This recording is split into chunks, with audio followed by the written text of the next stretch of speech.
दर्शको नमस्कार. लेखणीचे वादळ न्यूज चॅनलमध्ये आपले हार्दिक स्वागत. आज बातमी आहे ती कंधारचे पोलीस निरीक्षक चंद्रकांत जाधव यांच्या धडक कारवाईची.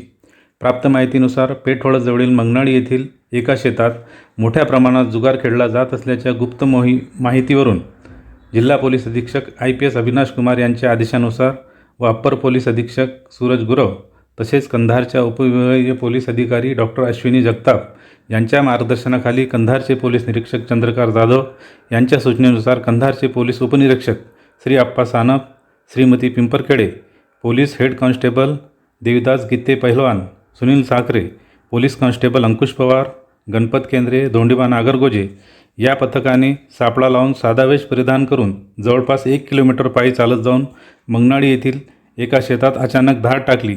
त्यामध्ये 17,585 रुपये रोख, 4 मोबाईल, 3 मोटरसायकली व जुगाराचे साहित्य जप्त करून एकूण 2,27,585 रुपये किमतीचा मुद्देमाल हस्तगत करून 8 जणांविरुद्ध महाराष्ट्र जुगार प्रतिबंध अधिनियमच्या कलम 12 अन्वये गुन्हा रजिस्टर नंबर 47/2026 नुसार कंधार पोलीस स्थानकात गुन्हा दाखल करण्यात आला आहे.